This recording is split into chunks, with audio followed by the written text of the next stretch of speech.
Okay, so welcome back again to our Hope conference. And once again, we're very sorry for the enormous delay, but that's life, that's technique, and that's why we're doing Play On and all that stuff here. Lucy Hamilton from Pilot Theatre in New York will be the host of that next panel. Lucy. Hello, yes, and welcome back, everybody. I hope you all grabbed a lovely coffee. We're here for this session to discuss and talk about spatial sound and immersive audio, which I feel is such an exciting and accessible field for storytelling. We're going to hear from some incredible artists from all over the world, so I really hope that you enjoy the contributions that we have for this panel today.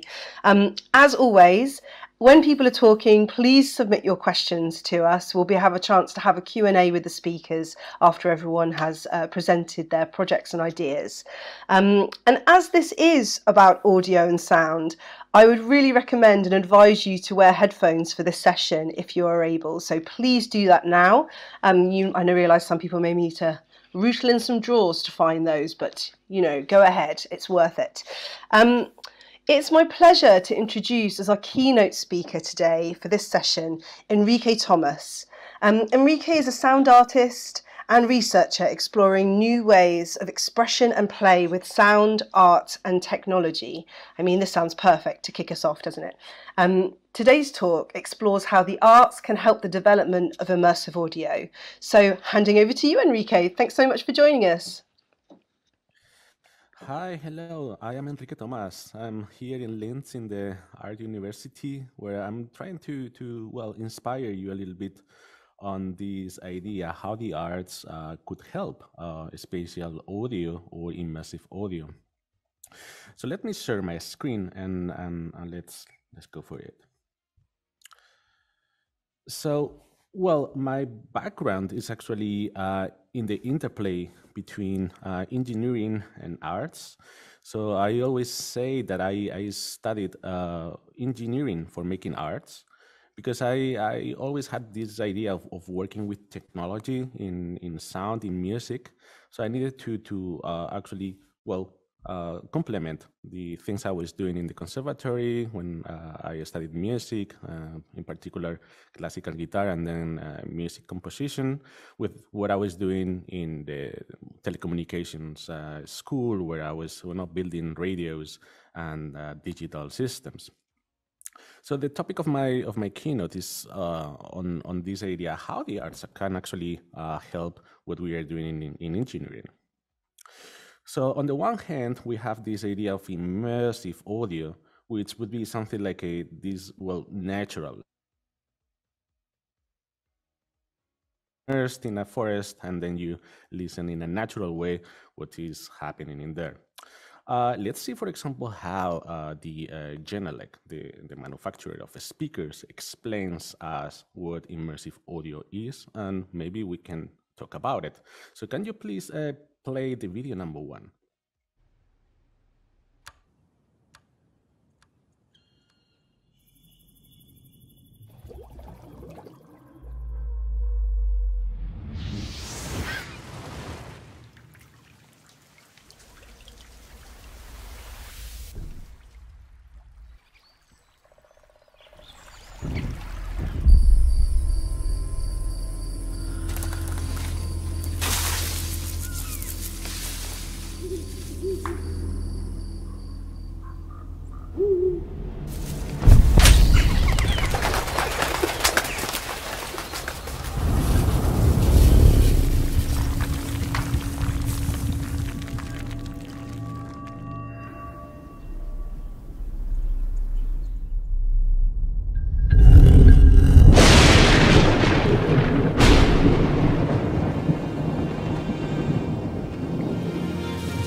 So, well, they promise us that immersive audio is a reality, and actually, if you see, they explain immersive audio through mostly non-audio, so mostly through tactile, through temperature, through other sensations. So that makes me feel like, what are we doing wrong with audio, that we have to explain it really through other senses, right? So if we go to the academic literature on immersion, this is actually many people actually ask themselves what could be the metrics to define if something is immersive or not, and in particular, what immersion could be. There is a really interesting article by Agrawal in which basically his team states that immersion is basically a cognitive construct, that it doesn't only depend on technology. Obviously, we can say that, but they establish four main factors: the system, the technological system, the content, what we are going to play back with the system, the environment, where are you going to play back and what happens in these surroundings of this environment, and the individual factors, so the personal factors of the people listening or having that experience. So basically, focusing on only the technological part makes us a really bad solution. Actually, many of the famous names on surround sound, on spatial audio, have manifested many times kind of a frustration with the technological advances that they were producing in the lab, compared to the issues of the personal or the psychology of the experience that is happening in that moment, right? I'm just leaving here two famous citations about that. Obviously, when we are listening in an anechoic chamber, but also when we are, it would be quite different to sitting in the, I don't know, the living room of your place, surrounded by children, and you can actually redefine immersion from that perspective. So there's nothing like natural audio when you are using a space. Is something quite tricky with the perception, auditory perception. On the one hand, we have the issues of reproducing sound through speakers, which are always going to add some color to the music, to the sound we are reproducing. On the other hand, we have all the issues of having some speakers closer to the others. For example, this is a typical graph explaining the sweet spot dimensions in different ambisonic orders, right? So where always you will have an area in which the immersion happens better than others. Or for example, what also happens in the world of binaural audio, which is almost, so to say, 50 years in the market, and probably one of the best solutions still today to work with. But if you want to work in a really immersive way, you will have to add some head tracking systems to that to allow, tracking the movements of the head of the person listening to. So that brings us to a situation in which, a reductionist approach to immersive audio or to spatial audio is actually an issue. We have anthropologists like the scholar Tim Ingold manifesting his doubts on the idea of soundscape, not against using it, but basically bringing us a reductionist idea of the experience of listening in a place, and how actually the artistic use, but also technological use of this idea of soundscape could actually limit us in understanding what happens around us in a place.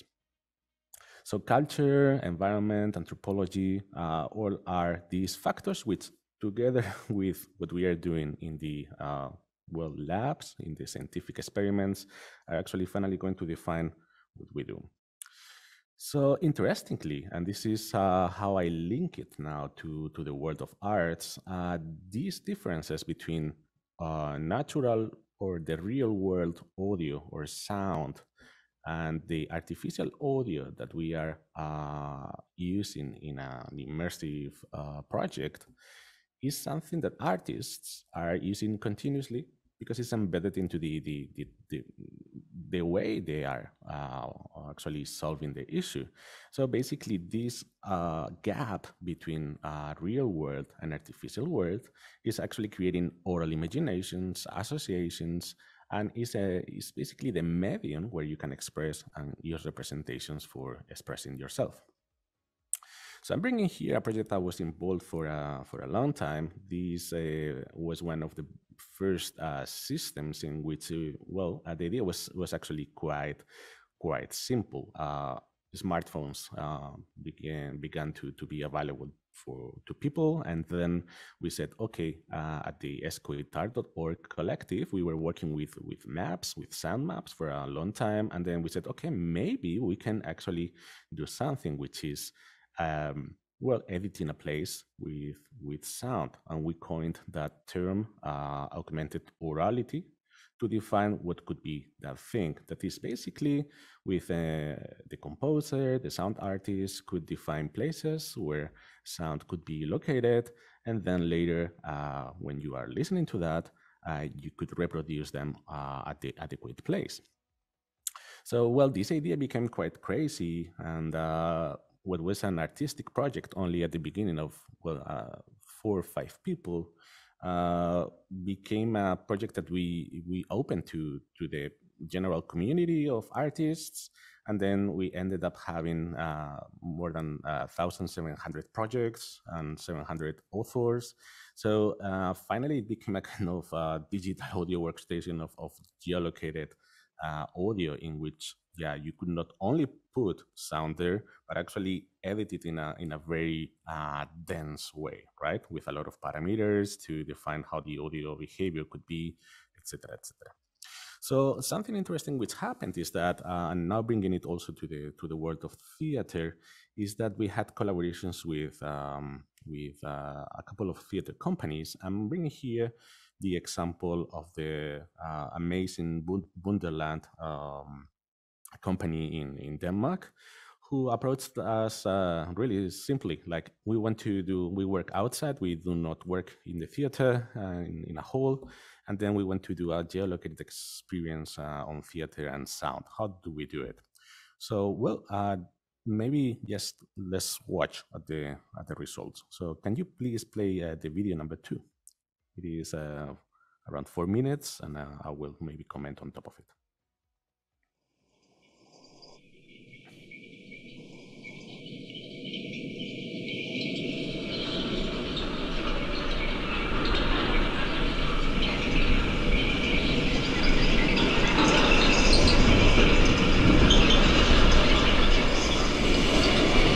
Follow the white line.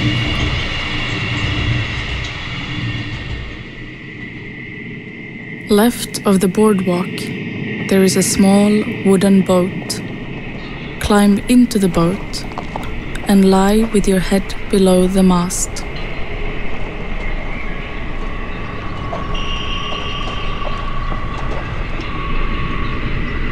Men in tar black jackets are dragging ropes, drawn to oysters and unbalanced floors.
you are playing the long video.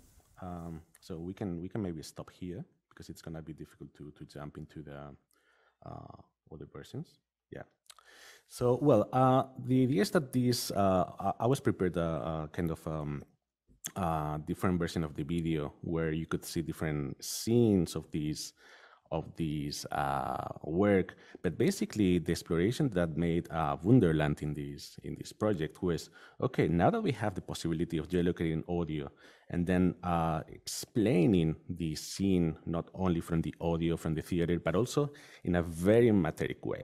Like basically, you are in other scenes. I invite here the audience to take a look at the whole video in the website of Wunderland, like really going with sound to that place, feeling it that is connected intimately to the stones, to the architecture, to the minimal elements that you see in there, and how through the storytelling that they are making an immersion that is fully, completing yourself and your soul. Not that there is something touching from what they intended to play, but also how, the elements, the temperature, the humidity, the wind is also embedded into the play. A similar experience, but in a complete different orientation, happened in this project in Madrid in 2014, where an improvisation theater company approached us and said, hey, how can we improvise and combine geolocated audio with storytelling? So what we actually did is that, well, we gave them the system and say, okay, what are your ideas? And let's work together. And they actually explored that in a similar way, but introducing an element more, which was improvisation. So for example, in this project, there was you were just walking around this Las Letras barrio in Madrid, where Cervantes and all the other famous Spanish writers from the Renaissance and Baroque lived. And then basically a person was on a corner waiting for you. And then the audio in that place was really connected to that person. You don't do the connection directly at that moment, but when you see that there is something that she or he is doing that is connected to that, and he or she is improvising knowing that you are listening to that audio that she or he prepared. And that was really, really interesting because it became a project of in and outs, of working with the audio, with the text, but also with the sides and the psychology between people. So let me go to the conclusions and how can the arts can help immersive audio. Basically, immersive audio is a tech trend, but we have seen that immersion needs other factors, or needs to work with taking into account all other factors that we have seen in these experiences.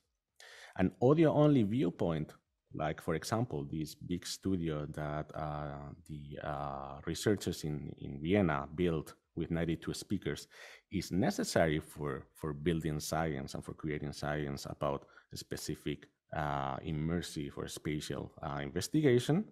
But we need a closer approach to physical materiality, to storytelling, to the other senses happening in that place. Probably a reductionist on the one hand towards the technological, but also reductionist only towards audio vision of all this happening will actually not help us to develop the spatial audio. So if you allow me a personal recommendation, please hire an artist at your immersive audio department, because probably the research that this person can do will bring you to, well, solving many issues that you cannot only fulfill with technology. So many thanks, and I will be open to questions or commentaries later when we can make a roundtable. Thank you. Brilliant. Thank you so much, Enrique. That was really, really interesting. And I think there are some really insightful sort of provocations there around how storytelling and the use of immersive sound must go hand in hand with other elements to really, truly create immersion. I feel like quite often when people think about beginning to work with technology, they think that the technology will provide all the solutions, and that is not always the case. And it takes a really 360 approach to kind of create those the most sort of affecting projects in that way. So I'm really looking forward to our Q&A later. Thank you so much for that brilliant keynote. So next up, it is my real pleasure to introduce Stefan from Framed Immersive Projects to discuss Usomo, their amazing sound system. So please, Stefan, join us, and we look forward to hearing about your project. Yes, hi. Thank you for having us. I will share my screen. Wait a minute. And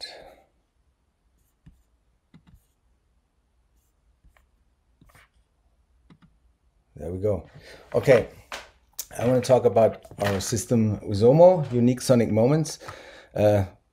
It's interesting that just Enrique, who is from the Ars Electronica Center, that's the place where we presented our system for the very first time, like 6 years ago. So this comes together now again.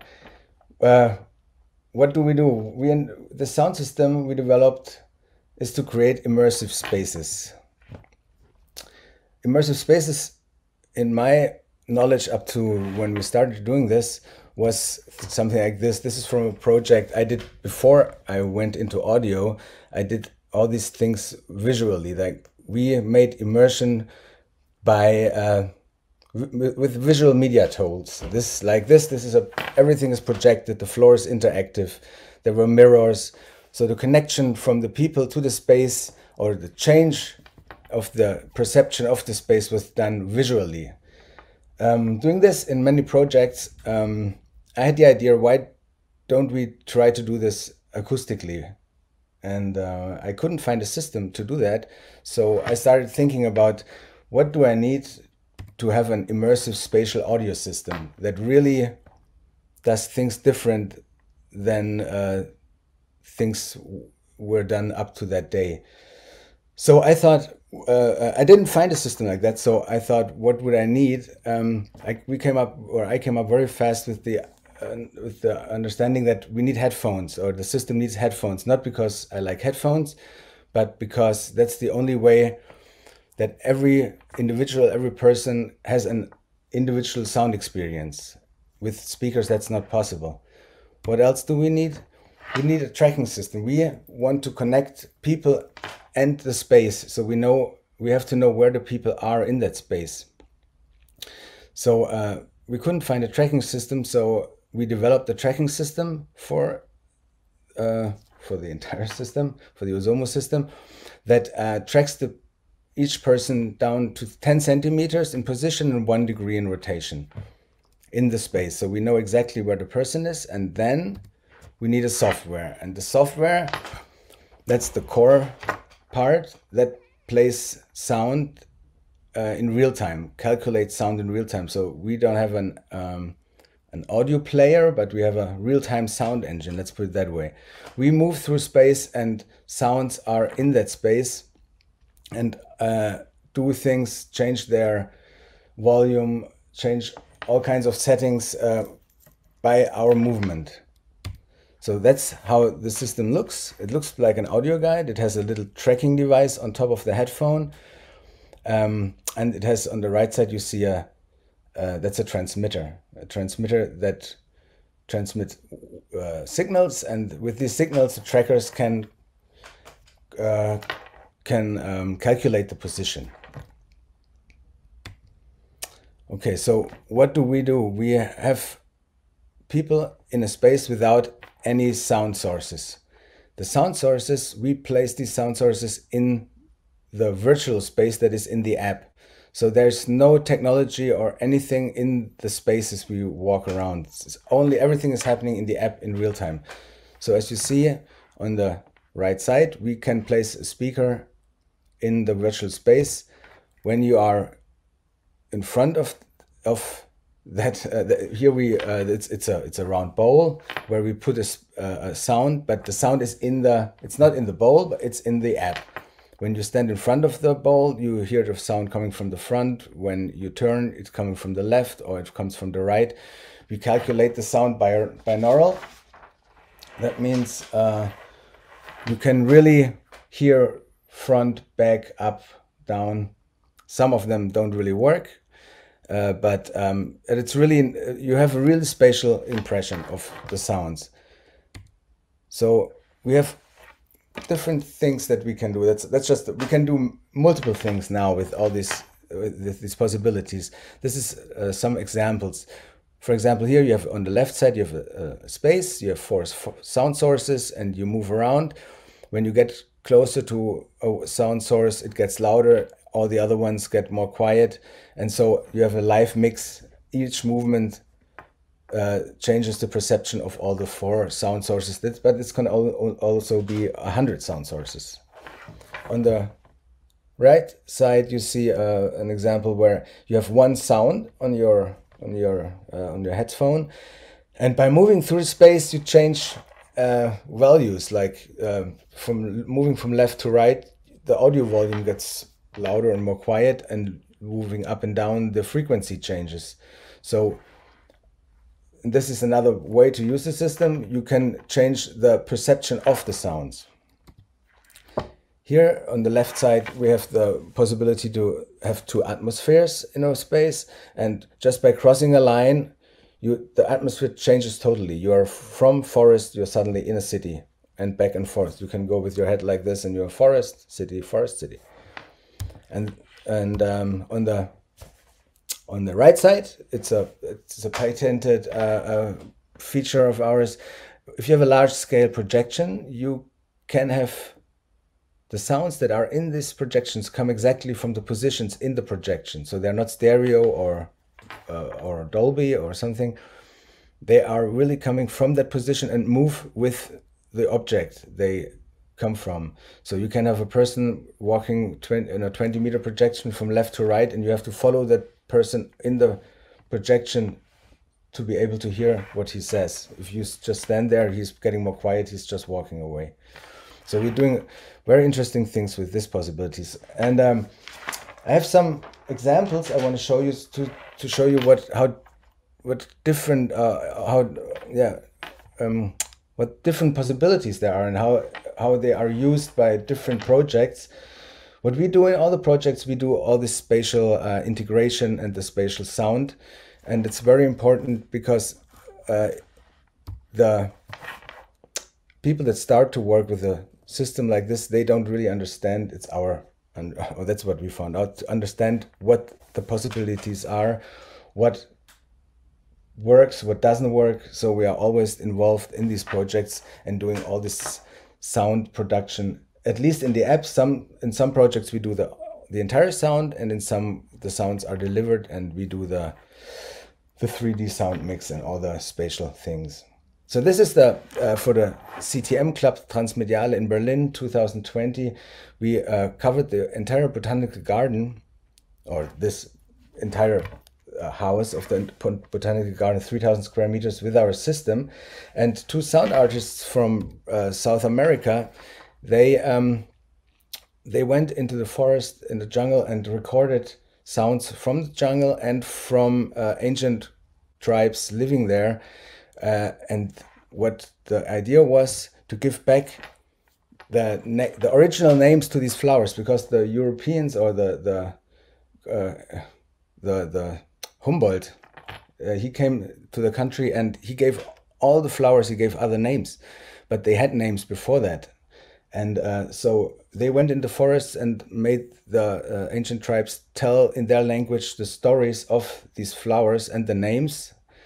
And so what happened is, you wandered around this botanical garden, all the sounds changed all the time, sound atmospheres recorded in different jungles and chants from tribes. And when you got closer to a sign like this, suddenly a voice started telling you about these flowers and about these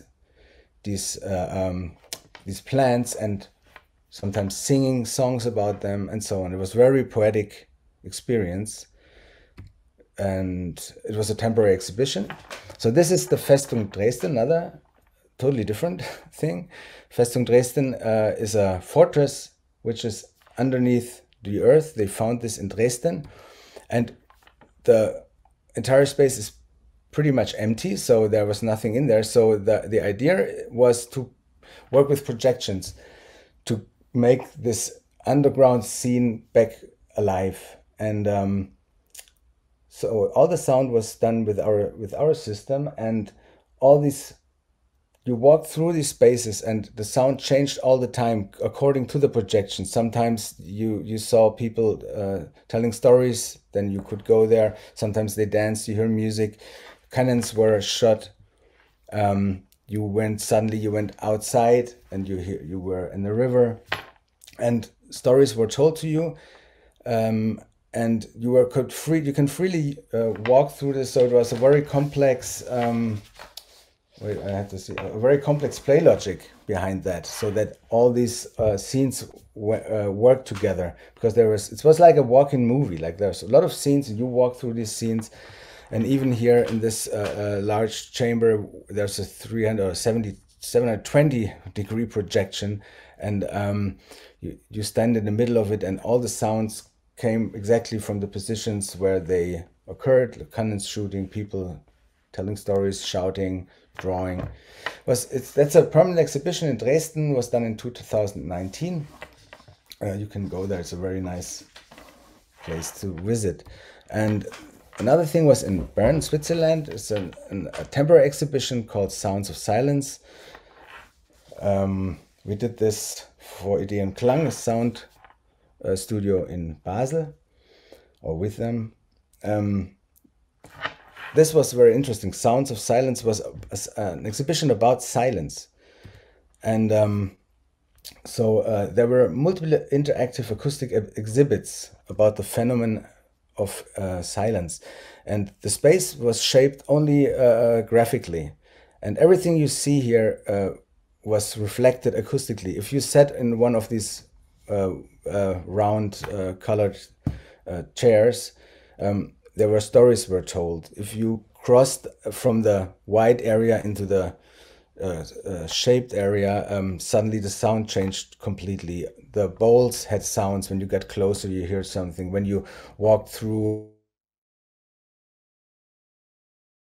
metal frame, suddenly the sound changed completely. So everything was only, there were no exhibits, visual exhibits, only acoustic exhibits. Here you sat behind a curtain, and the entire atmosphere was totally different than outside. It was quiet, and you listened to some stories. People were really for a long time in that exhibition. And yes, another example here is, for example, the hotel room on the left side, where you went in and the voice told you, oh, now finally you are home and it's quiet.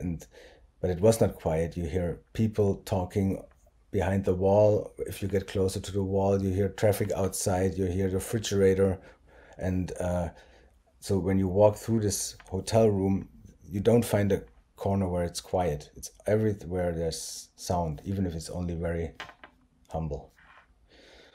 Yes, that was another project. And that's the last project I'm going to show. That's the House of Hungarian Music. Again, very different project. We just finished that this year. Our system is very, very involved in interactives here. So we are connected to all kinds of interactive things. For example, this is a 360 projection, and there are drums. If you hit the drums, animals start coming out from behind trees, behind stones. The trees disappear. The more you drum, the more the scene changes, and also the acoustic in your usomo system changes according to what happens on the screen and according to how much you bang the drums.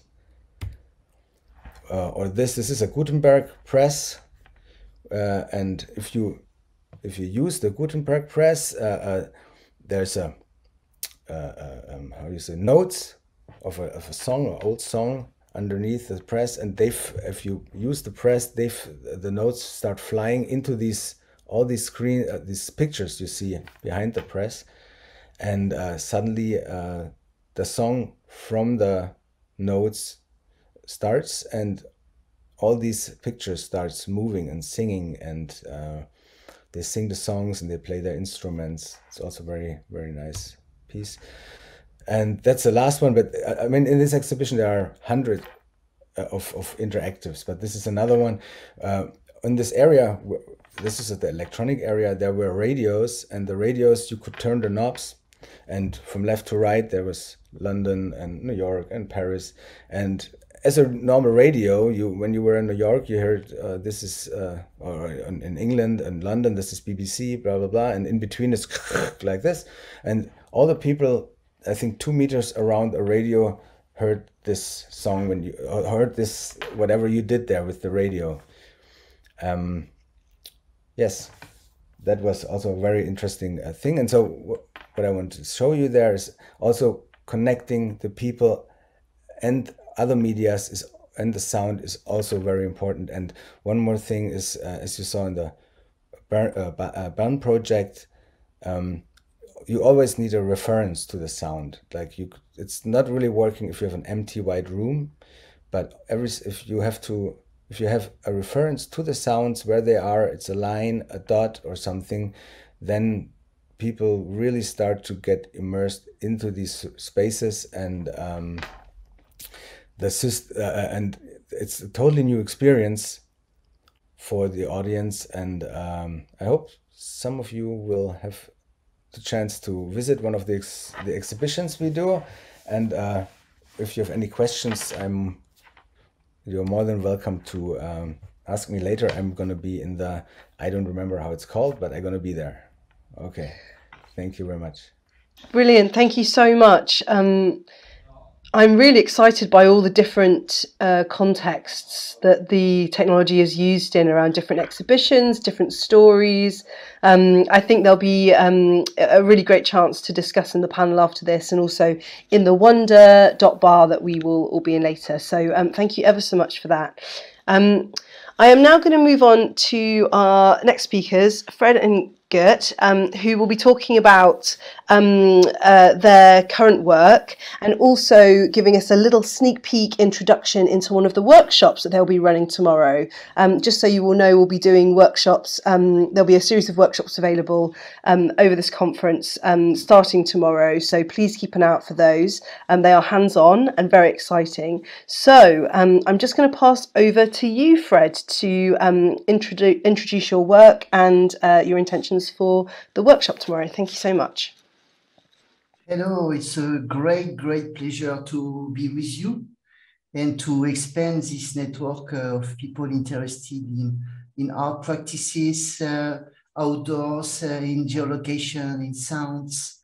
And for me also, it's a great moment and a re-encounter actually with Enrique Thomas, with whom since probably more than 15 years from the network of art practice, new media art practice, we are really looking forward how we can use technology to be more connected, but in the deep sense of the word, more connected together, more connected with the planet.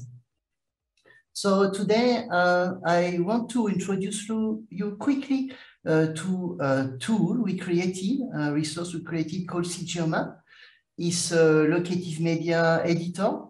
My name is Fred Adem. I am based in Alicante in Spain. I am very close to a beautiful wetland full of birds, by the way, because I want to speak a little bit about birds, and I want the birds to be with me in a certain way in this presentation. And so, yeah, I will jump into the presentation and share my screen.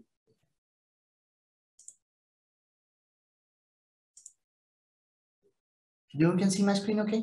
Yeah? Okay, excellent.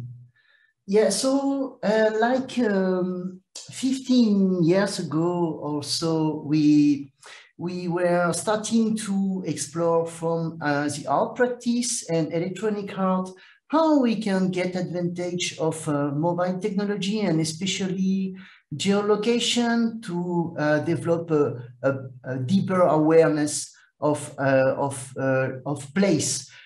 I think it was a very important moment where we could use in 2001 very precise information about the geolocation because it was a liberation of the precision of the satellites in 2001. And we could see how we could reconnect with the place, because we have spent so much time, so much years, I would say, in the global, that it was important also to reconnect with the local. So the CGO map is not a product, it's really an asset we use with our network, with our growing network. A lot of people use it, people from sound artists, environmentalists, researchers, artists, and yeah, okay, I will change. And yeah, so I really want to acknowledge, you know, this legacy of so much people who made this tool available. And by the way, Enrique and the Escoita collective were very important in this story, you know, in this lineage, especially Horacio González. So really the spirit of how we envision locative media and location-based storytelling, I believe is this way to use technology to be more rooted into the place. So when we talk about locative media, by the way, we should call it better locative time media, because it's not only about a location, it's really about time, how we can understand the present. It's necessary to know the past of the place.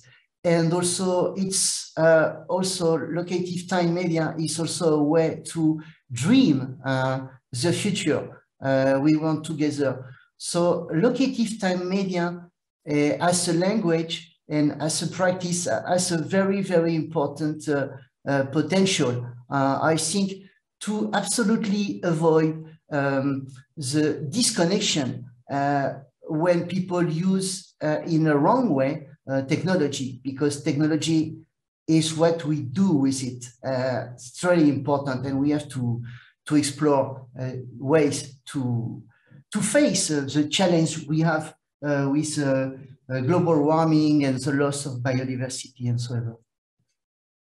So CGO map is very simple. It's a locative media editor where you can geolocate text, images, sounds, videos, audios, of course, and links.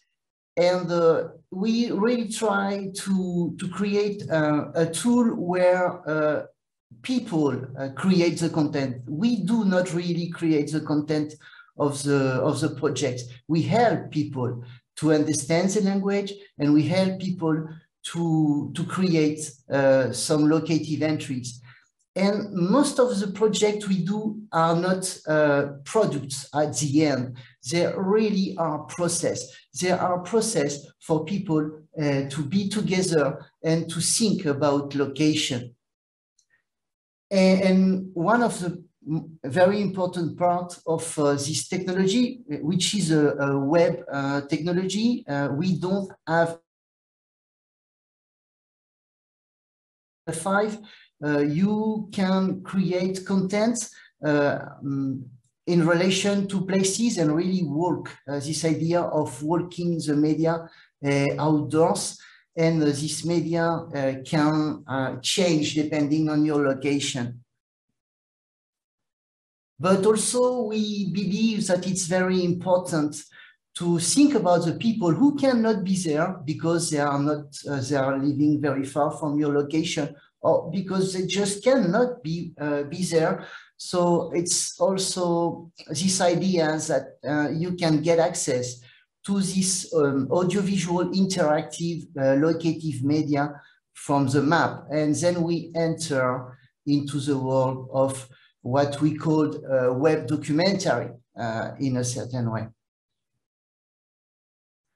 And yes, as I already said, the most important aspect from our point of view is the connecting, the weaving of network through geolocation, really connecting the local and the global and helping to generate resilient communities, very focused on the question of environmental awareness, I think.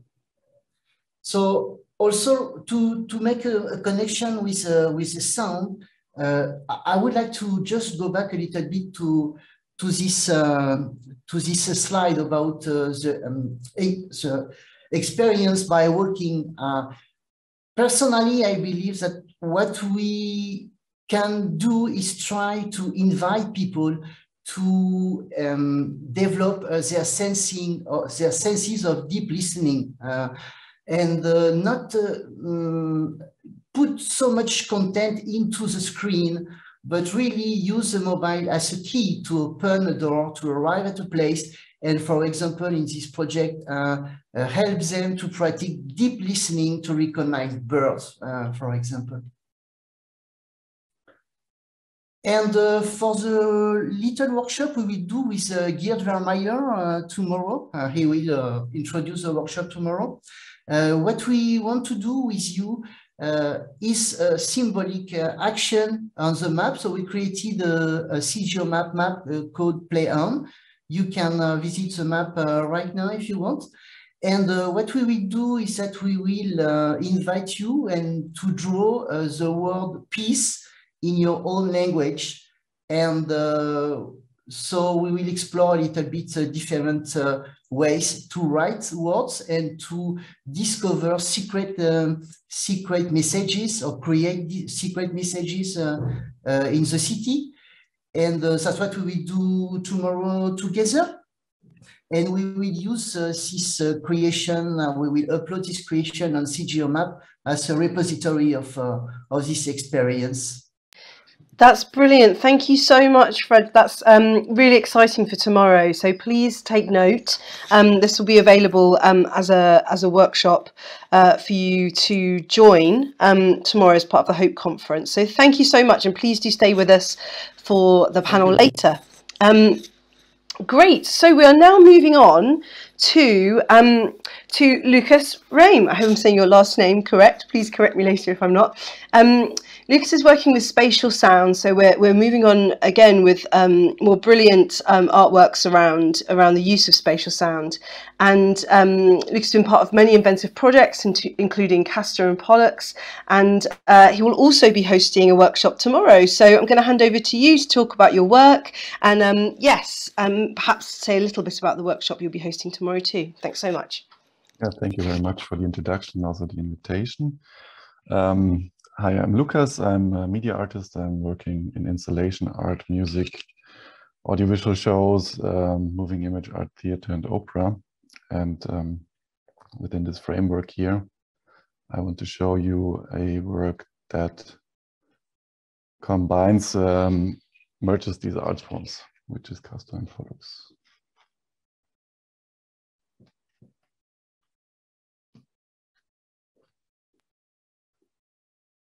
So Castor and Pollux is a music theater piece for screens, spatial sound system, Baroque ensemble, and at times mobile audience.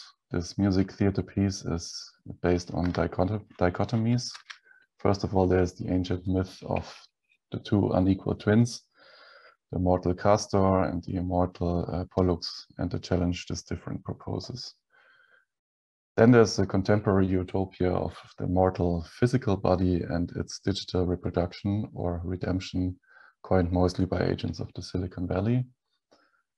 And there's this utopia, and then there is the reality of the research taking place in the University of Heidelberg, where our knowledge on the biological basis of intelligence is being transformed into new computer architectures by the so-called Human Brain Project situated there. And these images show the prototypes I documented and included into the narrative of the stage play.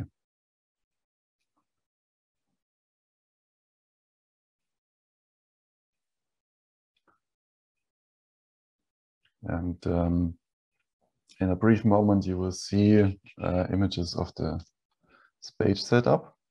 There we go.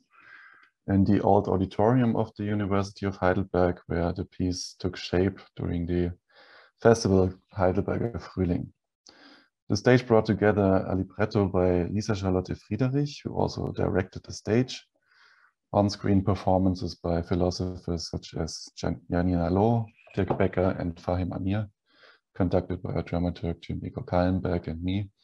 And musically, we opposed elements from the Baroque opera by Jean-Philippe Rameau, Castor et Pollux, played in the flesh by instrumentalists and sung by opera singers, with a new composition by me for digital high-speed audio spatialization system, the 4D sound system. And the 4D system is one of the spatial audio instruments I want to introduce to you deeper tomorrow during the workshop at 7 CET. Briefly explained, it is a stage for sound with no sweet spot, much like the usomo system that was just introduced. Sound is played through specially designed omnidirectional speakers that aim at radiating sound spherically. And they are arranged in a three-dimensional grid, as you can see here, that is also walkable. As a composer, you work with sound objects that can be animated or scalable, and you can make use of physical spatial sound phenomena that are reimagined through the tools like the Doppler effect, or you can also install virtual walls for reflections.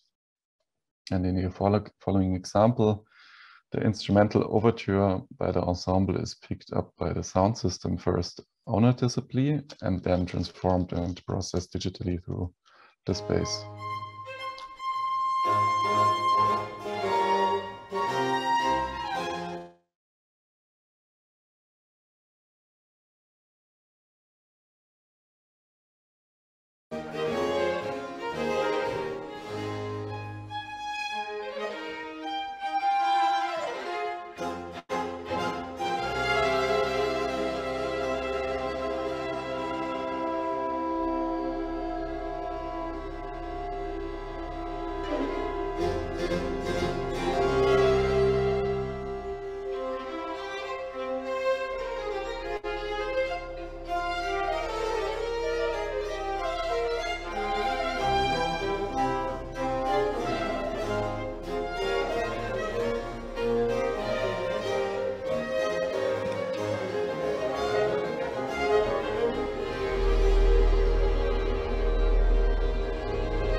Forty Sound is based in Budapest at the Spatial Sound Institute, and which became our rehearsal space. Since the system was also born out of music theater, its founder Paul Oman comes from opera composition himself. There's a dedicated joy of the engineers at the Spatial Sound Institute to also support and develop possibilities to use the system scenically. And here are some examples of what we did. The spatialization of a chord. The singer Hans-Sol Choi is wearing a position tracker, and he's singing a note and transports it to a corner of the space, leaves it there and moves on with the next note.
This example is a spatialization of a sound through hand motion. Here the singer Camilo Delgado Diaz is wearing the arm of a motion capture tracking suit, and he is performing text and controlling the spatialization and some effects related to the position of the sound in real time. And the left, right, up, down movements of the arm follows the movement directly, and turning the arm around is controlling the horizontal distance to the singer.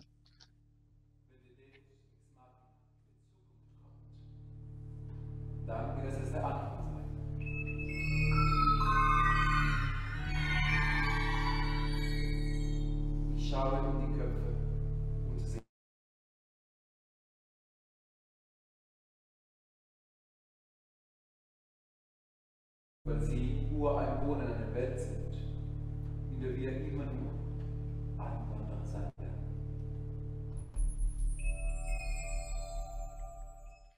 And then there is also this possibility to have a quite impressive acoustic experience. That means that there is a walking person without a physical body.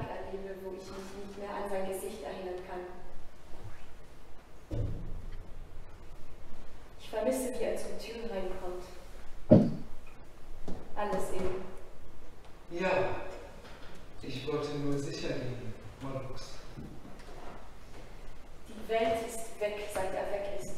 Mach eine neue Welt. Dazu habe ich keine Kraft.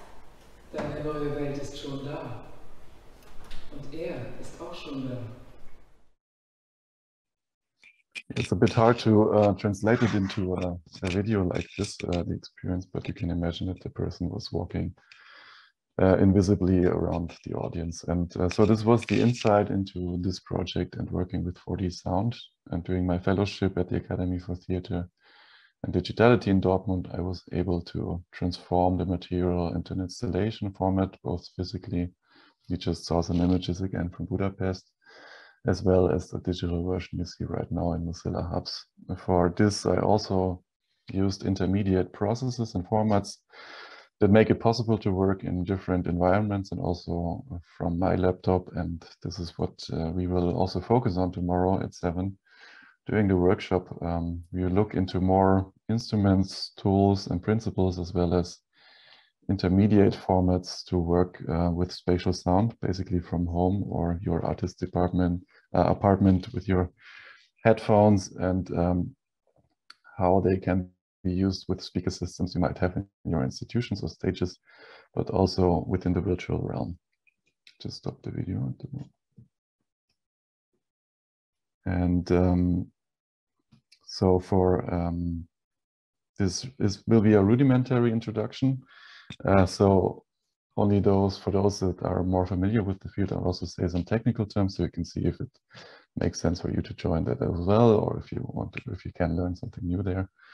There will be an introduction into binaural sound and ambisonics. We will use Reaper and the IEM plugin suite, and later we also make an example of an interactive virtual environment in Mozilla Hubs. Headphones is necessary for this workshop and for everyone who joined now. Thank you very much for having me, and thank you again for the organizers for inviting me.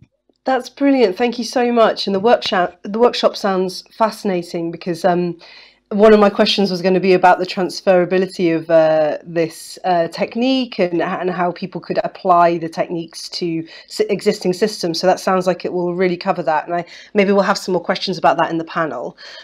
So we're on to our next speaker before we actually have our Q&A. So it's my pleasure to introduce Duran Sadja, an American artist and composer working with multi-channel spatialized sounds. So here we go. We've got another fantastic artist and project to look at this medium. So please join us, and we look forward to hearing about your project. So thank you so much.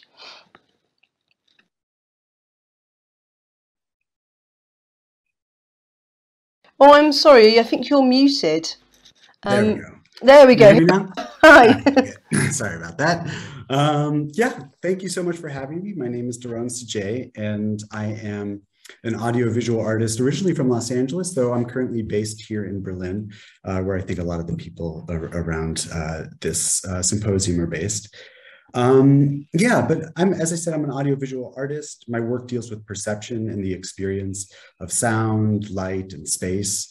And I create kind of large-scale installation and performance works that explore these relationships between sound and light, but also, how technology can play a role in that, its relationship to architecture, all of these kind of fun things. Let me do a little bit of a screen share. Just get this going. Share screen, number 2, share sound. And yeah, so I want to talk about immersion. I want to talk about my practice and kind of technology behind it. Usually, I do give a lot of workshops. I'm a teacher here in Berlin. Do a lot of workshops on sound and light and kind of techniques behind this. And I always like to use a lot of quotes from artists and artists that I like, who can maybe describe things better than me. And I think today I want to just do one quote by perhaps, kind of the original audiovisual artist, which is God. And not because I'm a religious person or anything like that. But I do like this quote because, the Bible is perhaps one of the most important books ever read. Agree with it, disagree with it, any of these things. But I like this quote because, the universe was formless and void, and God created light, illuminating the universe, making sense of the senseless. Light in the creation of the world and in religion and all this kind of stuff. But what I think is really interesting in this quote is that God didn't just think to create light, right? God said create light. And so in a way, there was sound before there was light. This sound, the sound of God saying this is what kind of gave birth to light and gave birth to the universe. And, within my practice and my approach to art, this idea of sound and light being able to define our reality more than anything else is something that I think resonates really strongly with me. And in our culture, we prioritize the visual, we prioritize light. Look at virtual reality companies, all the money goes into kind of developing these visual headsets to create these virtual realities for us. But I think that it's important to take a look at the role of sound in creating our reality. I think it's just as important. And even like in this story, how I think the importance of sound is maybe a little bit hidden, it's a little bit more sneaky. I think that how sound defines our reality is maybe even more kind of essential and maybe even more powerful than light, because it's a bit more subconscious. We're not always aware of how it's defining our reality. Our ears are so incredibly fine-tuned to understanding space and our relationship to objects based off of acoustical imprints that we get from our surroundings, right? I mean, if you snap your fingers, right, the sound resonates all around the room, hits walls, it hits our ears, it's bouncing everywhere. And immediately we understand where we are based off of this acoustical imprint. And, anybody who's been to an anechoic chamber is really aware of this, right? An anechoic chamber is a completely acoustically dead room. There's no reflections. None of these bouncing off walls is happening. This image is from an installation I did where we built an anechoic chamber. So it's not perfect. You can see the floor should have some more panels down there. But it's an incredibly destabilizing experience to enter a room like this. When you don't have the reflections from walls, you don't understand where you are. Like the first time I entered an anechoic chamber, I almost fell on the floor. And it's actually really hard to spend a lot of time in these rooms because it's so overwhelmingly destabilizing. And this power of sound, this power of understanding our reality through sound is so essential to our experience of the world. And I think that as artists, this provides us with a really exciting set of tools for creating experiences, telling stories, communicating with people. And this is something that's very central to my practice. Of course, it's a great power, but it's also a great responsibility to work with sound and spatial sound and immersive sound. And this is where I also become really critical of these terms, spatial sound, immersive sound. I think Enrique kind of also talked about that a little bit as well. I was looking at the description of the symposium and I was like, I love it, and these are all the things that I really love in work. But I also have a lot of problems with it because I think sound in its essence is already spatial. It's already immersive. It's surrounding us. And we tend to rely on technology to kind of make it more spatial. But in a lot of ways, it can feel like marketing terms about how we talk about it. And I also have this problem with a lot of the ways that we in the audio field approach this idea of spatial audio or immersive audio, that we talk a lot about mimicry, about simulating something, about kind of creating a reel. And, we have these sound systems with hundreds of speakers capable of wild movements. I had an opportunity to work on a wavefield synthesis sound system, which is an incredible spatial sound system. And I remember the first thing that the technician showed me was like a band playing in a room, and you could hear like the guitar player here, the bass player there. And I was like, this is such a waste of our money, of our time, of like some creative potential. And so this is something that I really, in my work, I really am very interested in breaking down. I'm interested in breaking down power dynamics in how we experience reality.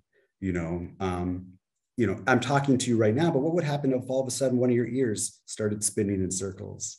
Or what if it started walking across the room? Maybe went into the other room and all of a sudden you're hearing on these different dimensions.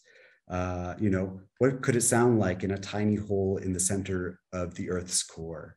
Our ears are really, really, really special apparatus that we have for experiencing the world and very fine-tuned to acoustics. So how can we play with this? What kind of emotions can we create? What kind of spaces can we create that could never possibly exist? And how can we use technology to explore these spaces? I'm going to jump through a few different pieces really quickly because I know I don't have that much time. But this is a piece that I created called We're Never, Ever, Ever Getting Back Together. And it's a light and sound installation. I've done it in a few different forms. It kind of changes every time. But the main idea behind this piece is taking the idea of white light and white noise. These kind of two whites of our experience, and kind of breaking it apart. If you're experienced about sound or light, white light is actually the presence of all the frequencies of the color spectrum. Reds, blues, greens, everything is in white. And with sound, it's actually the same. White noise is the presence of all frequencies of the audible spectrum. And so in this piece, I work with these kind of motorized light and speakers that I place around the room that kind of pan sound and light. And each one of them contains kind of like puzzle pieces that when all put together can create white light or white noise. But of course, it's torn apart. And so each one has a different kind of chord or set of frequencies or rich color. But as the speakers move around a room, when they hit one location, it creates white light or white noise. I'll just play a second of it, just because I know we don't have a lot of time. See, the beginning is kind of stroboscopic, so I will jump ahead.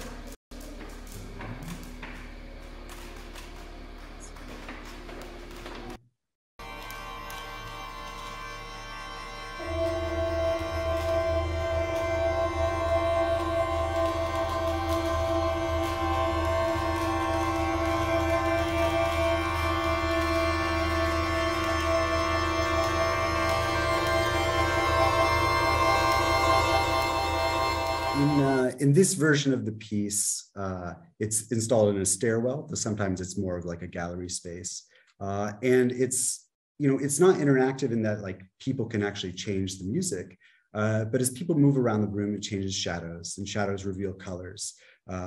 People's bodies also like affect the sound because they're tiny speakers that it can actually block certain frequencies. Yeah,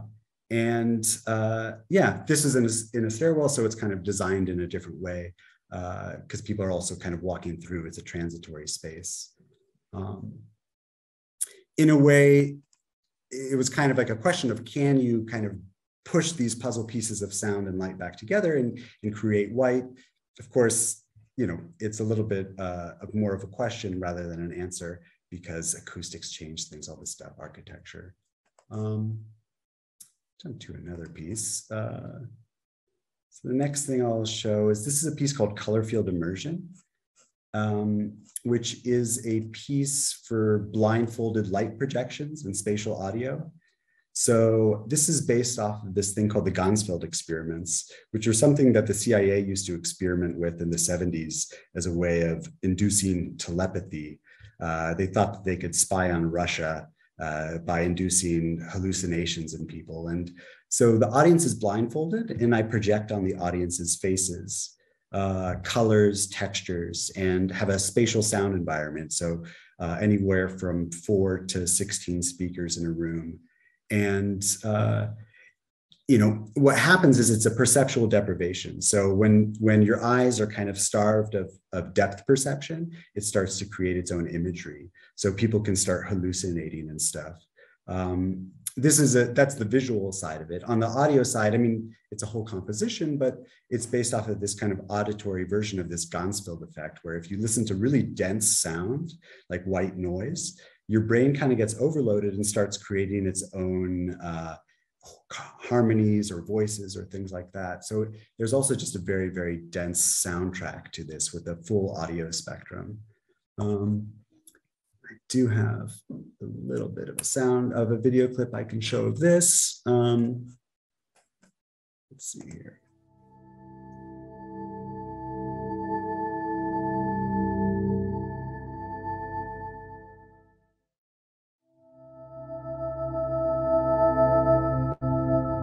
That's a little slow. Jump ahead.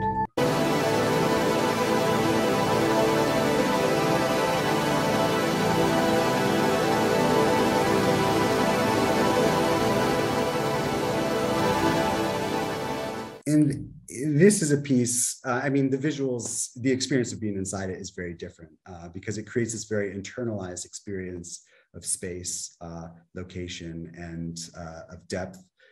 So they don't actually see the images that you're seeing right now. But it's an interactive work in this interesting way where it's kind of like a broken down version of virtual reality. It's really just a piece of paper in front of somebody's eyes rather than like a virtual reality headset. So it kind of breaks down the structure of how a lot of virtual reality works, but creates a completely internalized space for the audience. Yeah. I will get out of this. So I'm not sure, I may be out of time. Maybe I'll just talk about one last piece. Which is, I started this series of kind of anti-spatial audio pieces.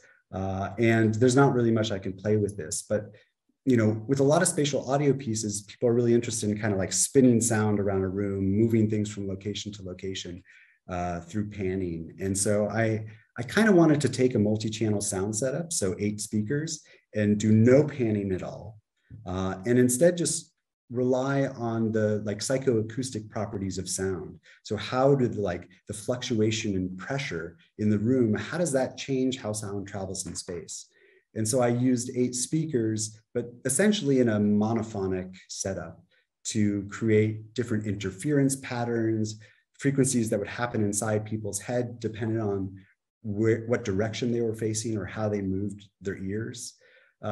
So it was a way of kind of breaking down this idea of spatial audio and seeing if I could do a spatial audio piece kind of in mono and kind of spinning things around a little bit on how we generally approach spatial audio.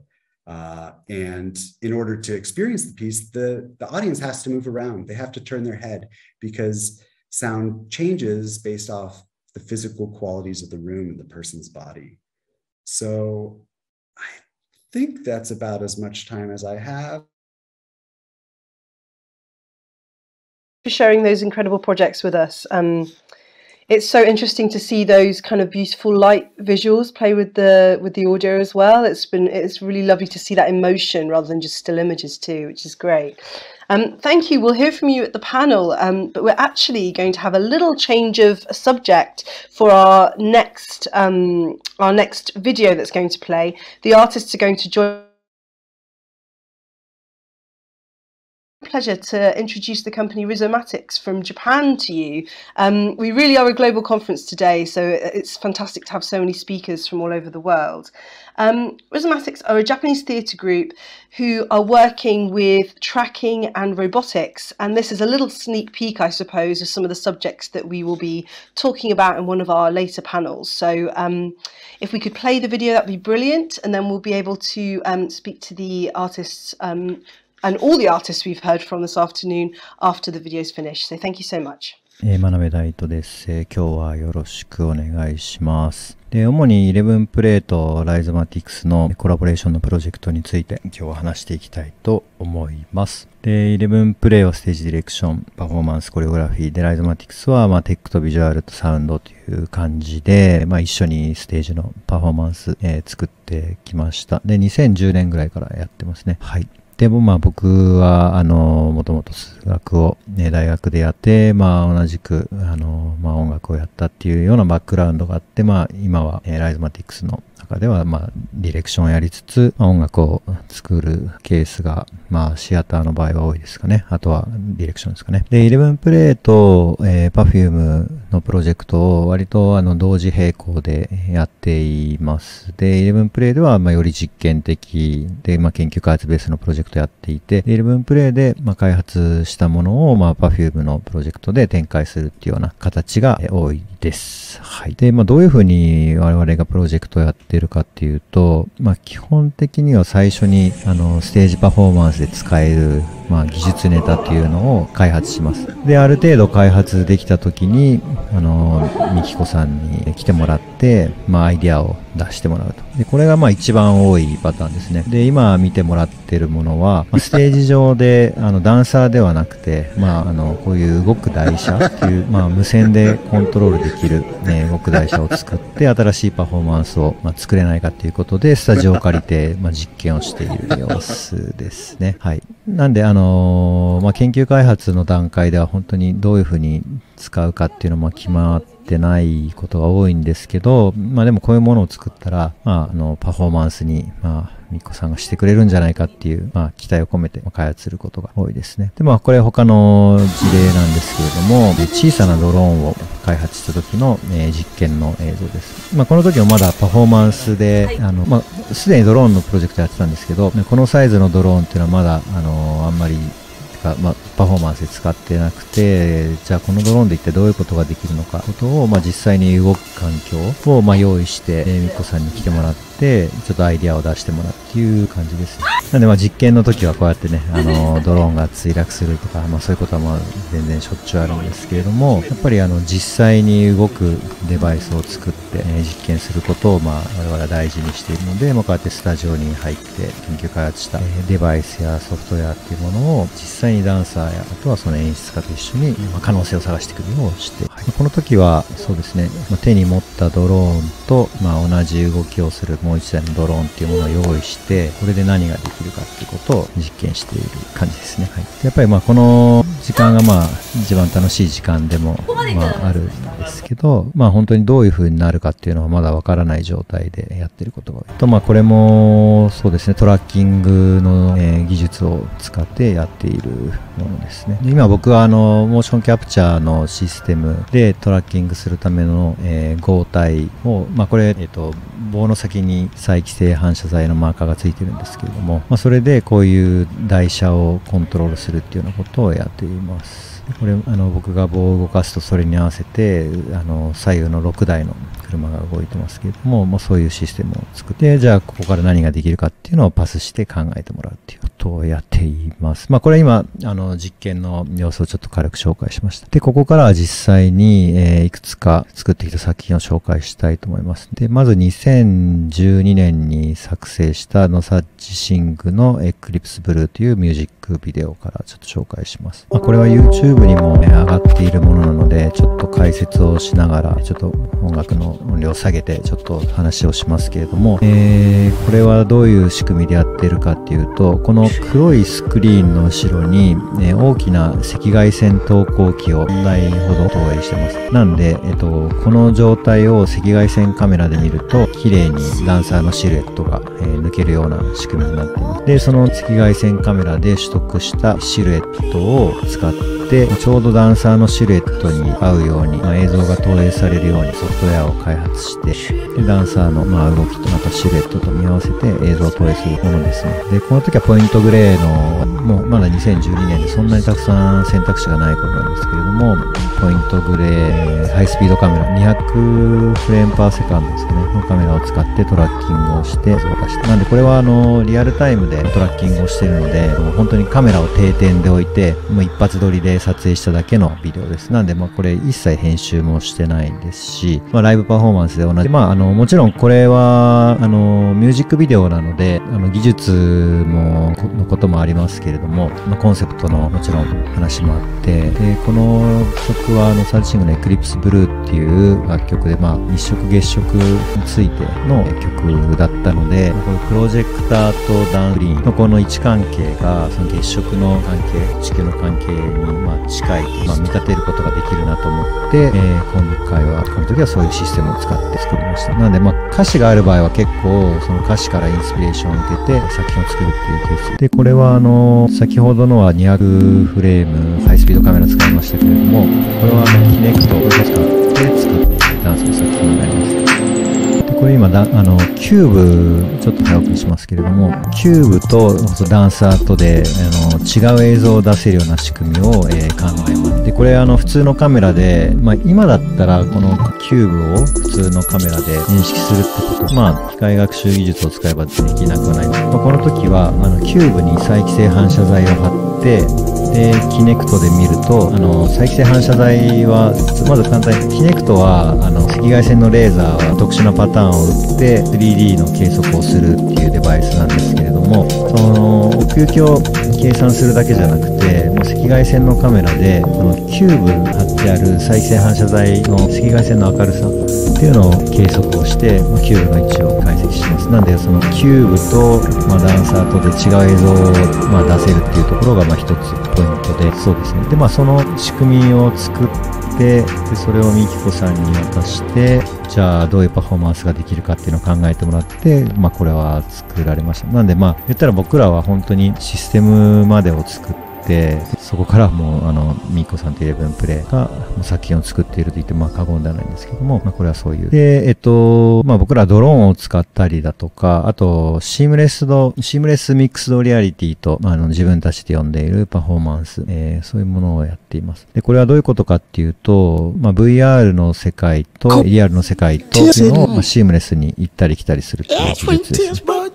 これすごくわかりやすいんですけども、これ今実写ですよね。で、実写でまた実写。で、これをシームレスに行ったり来たり。で、これはどうやってシームレスに行ったり来たりするかと、CG のカメラの位置と、あとは実際のリアルの世界のカメラの位置を合わせると。それをやることによって CG の世界、バーチャルの世界とリアルの世界を行ったり来たりすることができるということです。で、これもまたミュージックビデオなので、リアルタイムでやる必要はないんですけれども、もちろんこういったものもリアルタイムでやることができます。はい。で、あっという間にもう時間が来てしまっているんですけれども、あとこれが2015年の作品なんですけれども、ボーダーという作品で、すごく変わった作品なので、最後にちょっと紹介したいと思います。で、車椅子に観客が座って体験する作品で、観客は、ミックスドリアリティのデバイス。これは、ライズマティクスでオリジナルで作っているデバイスですけれども、をつけながら鑑賞して、ミックスドリアリティのデバイスなので、外の世界、現実世界も見えるし、あとは CG の世界も見えるし、あとは今のこの AR の世界ですね。っていうのも見ることができる。はい。で、これも、そういう MR のデバイスっていうのを、まずは開発をして、で、この車椅子の制御のシステムっていうものを作って、で、それを使ってダンスの作品を、作ると。でもこれは多分、今までの中で一番複雑な、作品だったと思うんですけれども、それをミキコさんが車椅子の動き、あとこの柱、これ柱も自動制御で動くようになってますけれども、柱の動き、あとはダンスのパフォーマンスっていうものも、全て、一人で、モーション、ダンスを考えることで、融合したパフォーマンスを作ることができたという感じです。はい。なんでこれはシステム的にも非常に大掛かりで、1回のパフォーマンスで観客が10人、ダンサーが5人という、非常に贅沢なパフォーマンスなんですけれども、こういったものを2015年に、制作をしました。はい。その他にもね、たくさん、事例がこのペーパーにあるので、ちょっと見ていただきたいんですけども、最初の方にちょっと見ていただいたドローンの実験の、本番の映像がこちらですね。で、手の動きに合わせて、ステージ上でドローンがこうやって、動くという、非常にプリミティブなパフォーマンスですけれども、ドローンが非常に小型でライトしか見えないので、ステージ上にはもう肉眼で見ると光る玉がダンサーの手によってコントロールされて照らされているという、非常に幻想的な、パフォーマンスですけれども、最終的にはこういう、なりました。ちょっと手短ではありますけれども、ライズマティクスはこういうふうに、いろいろな、ソフトウェア、ハードウェア技術を使いながら、技術ネタを開発して、で、それをミッコさんが、パフォーマンス、演出をつけてパフォーマンスにして、それをPerfumeや11プレイがパフォーマンスをするということをやっています。ボリュームがありすぎて、全然お話できなかったので、ぜひこのスライド、ペーパーをまたゆっくり見てみてください。ありがとうございます。Thank you so much. That video was absolutely amazing. Something that's really struck me, even though that the technologies discussed between that video and our sort of sound exploration that we've had, is that all of the projects that we've encountered have really explored beautiful visuals alongside sound or whatever other artistry that we're looking at. So that's been really, really fascinating. So I am going to kick off our Q&A. So I'm going to throw out some questions to some specific people, and then also perhaps have some other sort of contributions from each person. So I'm actually going to start with a question for Enrique that came in from the audience.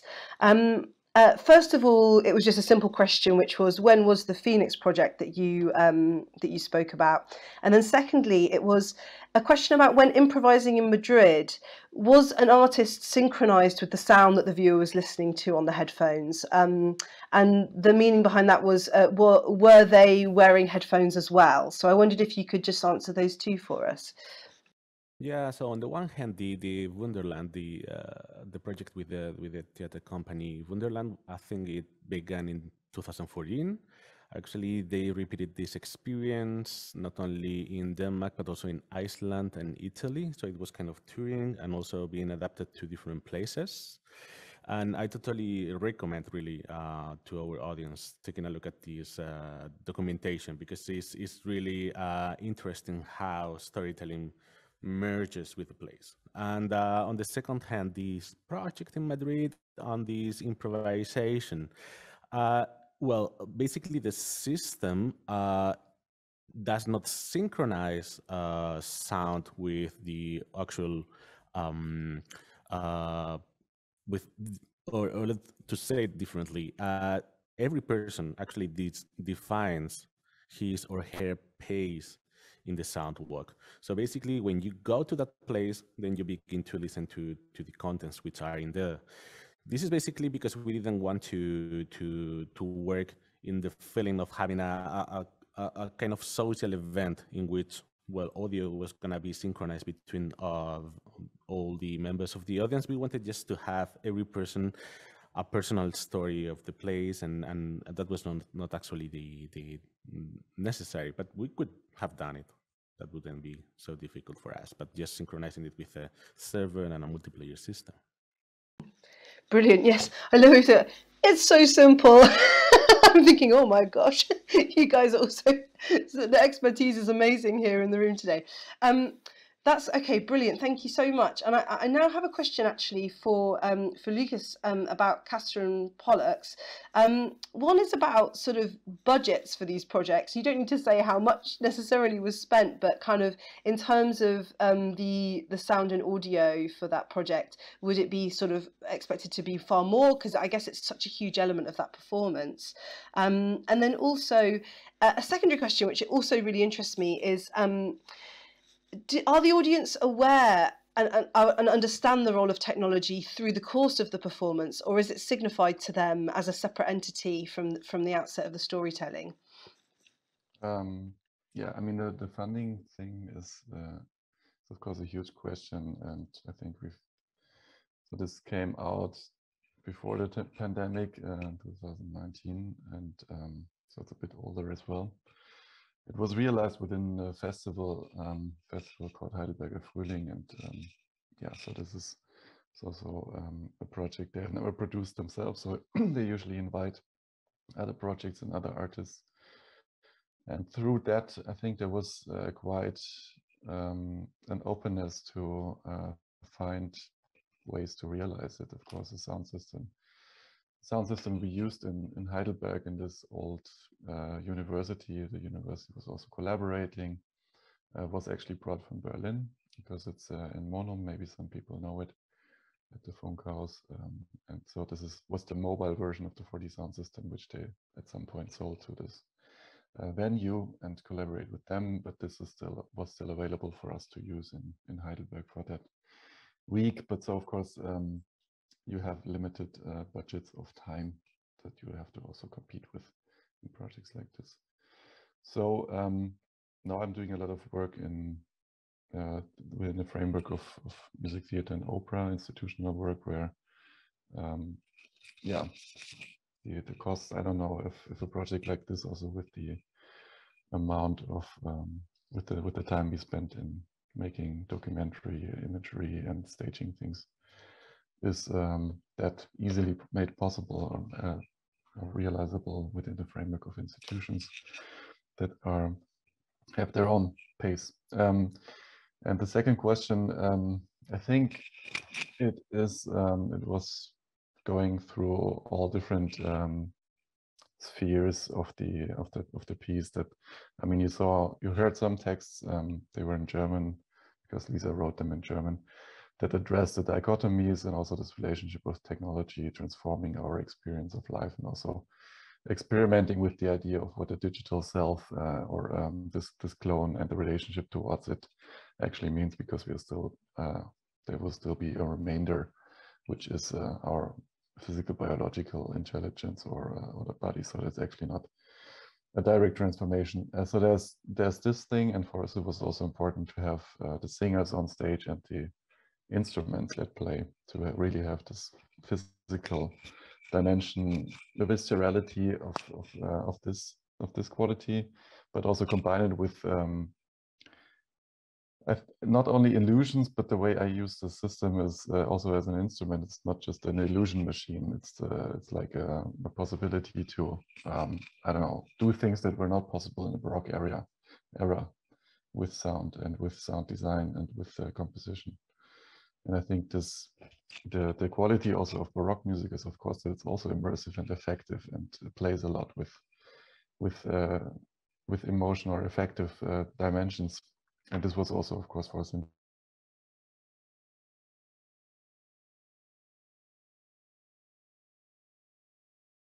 or in this stage, in this field, as an experiment.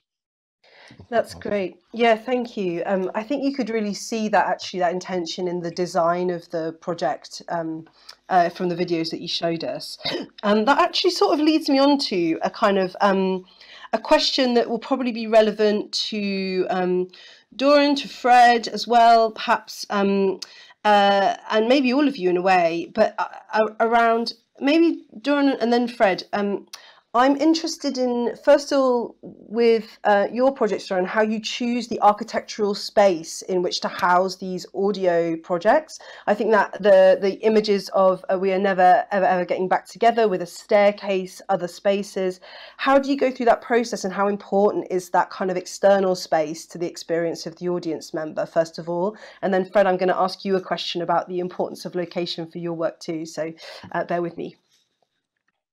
Yeah, I mean, well, that's one of the fun things about being an artist, is that you kind of never know where you're going to be and what kind of spaces are going to open up for you.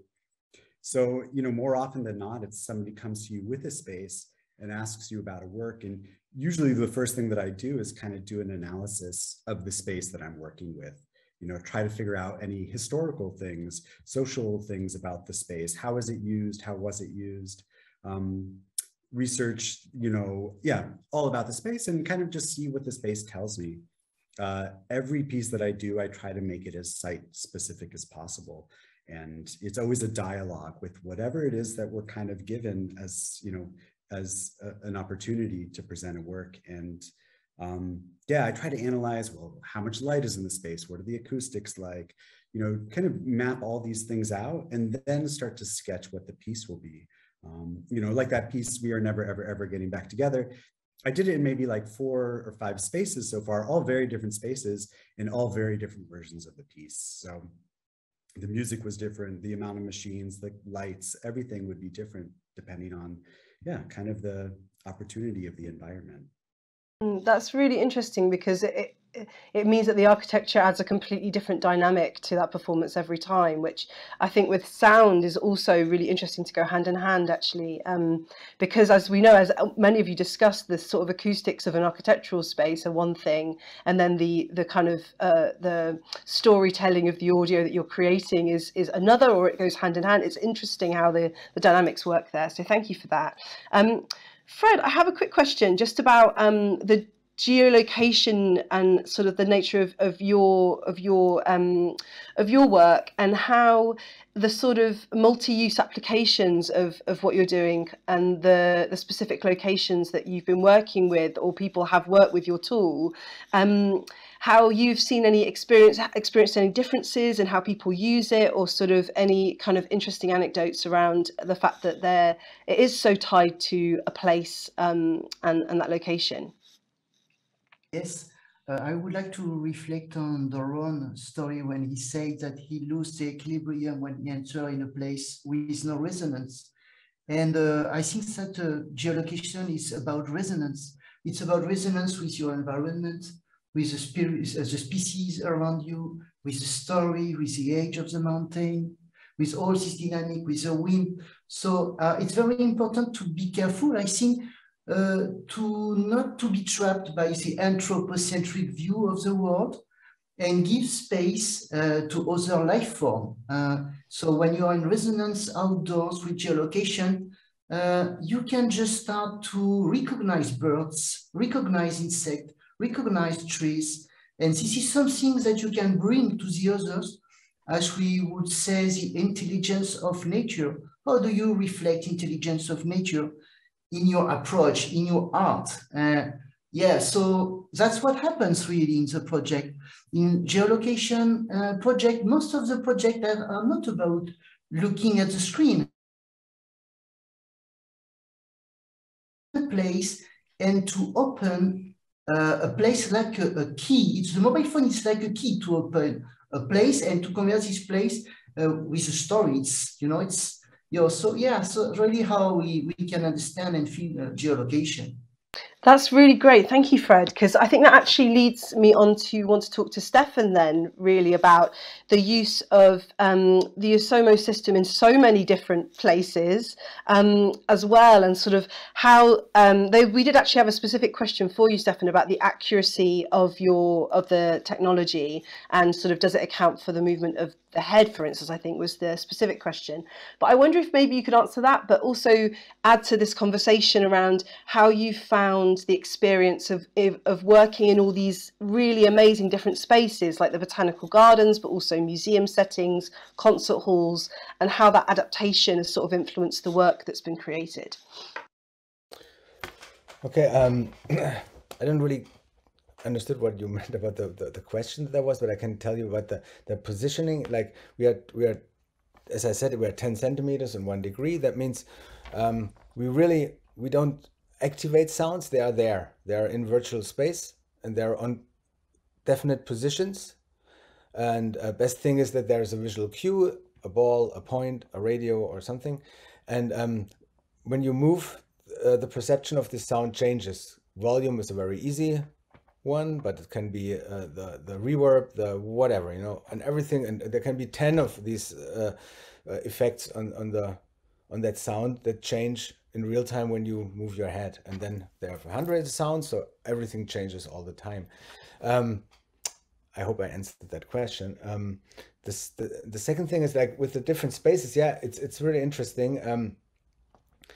It's what I think is really interesting. What sound can do. Like what I said is the idea is to change the perception of a space. Like you are in a space, and by looking at the space, your brain thinks to know exactly what's going to happen, how it's going to sound, and everything else that's going to happen the next 5 minutes while you walk through the space.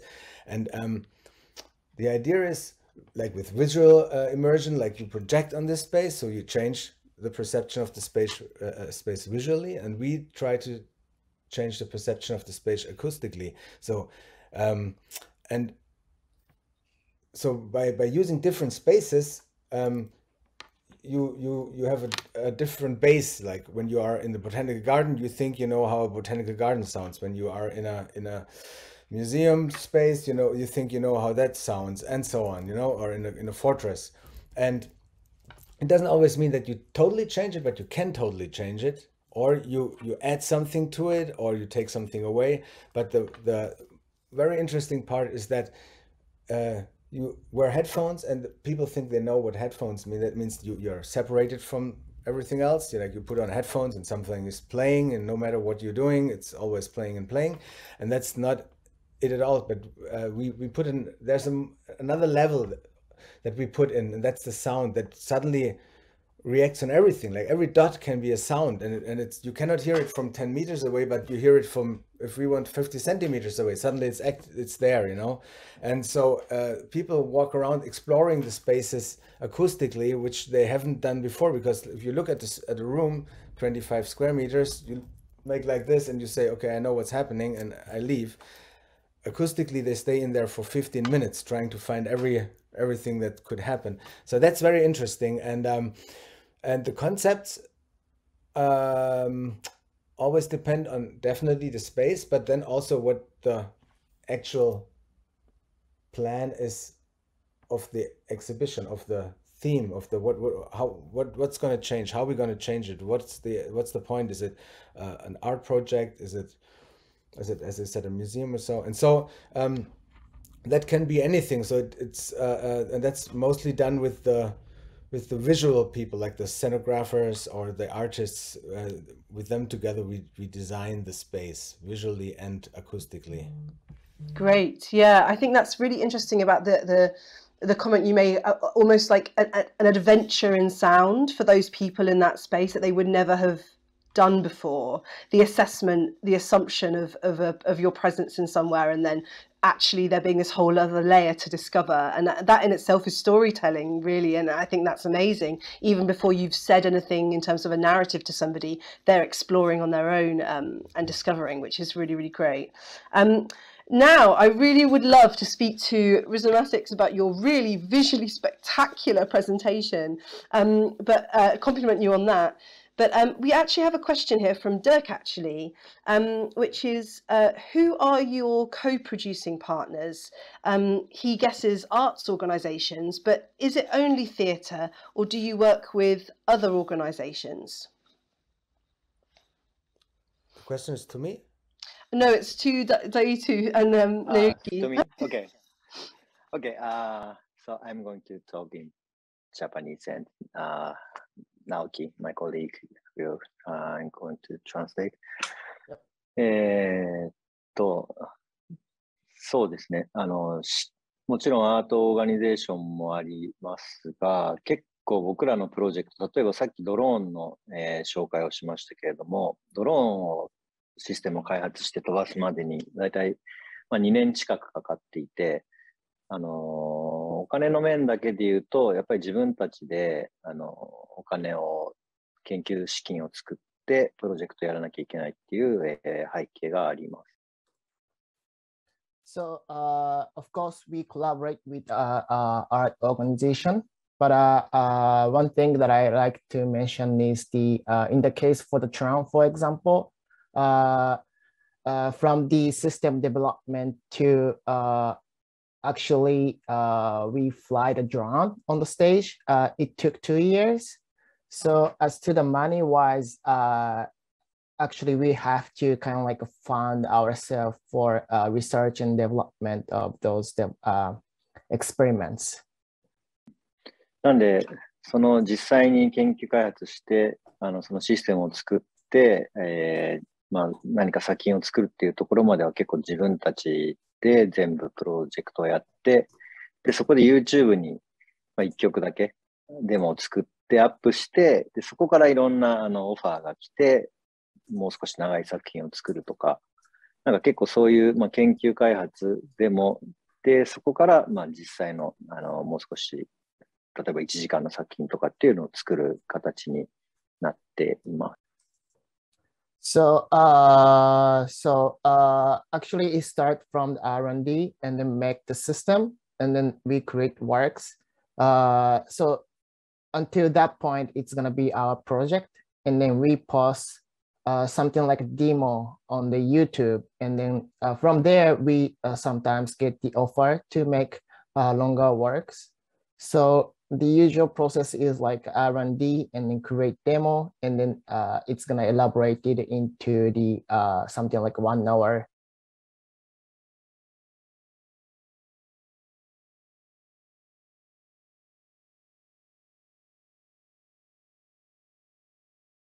We had really, which was, maybe you could elaborate slightly on this actually, which is when you are beginning your research and development process, does the idea start from the technology, or do you already have a kind of something that goes hand in hand with that, with a wider project idea? How do you begin to explore for a project? これはどっちももちろんコンセプトがあってっていうのもある。コンセプトがとかアイディアが先にあって、それに合わせて技術を作るっていうこともあるんですけど、その場合はどちらかっていうと、一緒にやっている11プレイのミキコさんから、こういうことやりたいって言ってお願いされて、技術を開発するパターンですね。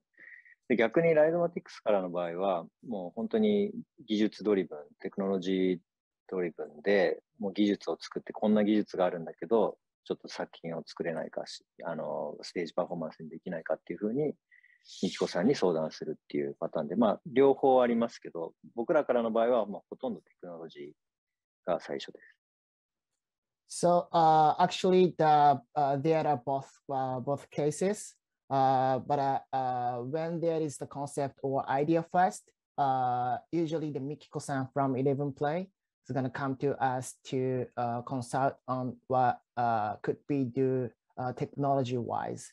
And then on the contrary, actually, when we from Rhizomatics, when we start something, it's usually the technological driven. We create something, new technology, and then show it to Mikiko-san, and then ask about how we can make it in a stage performance works. Brilliant. That's really insightful. Thank you so much for sharing that with us.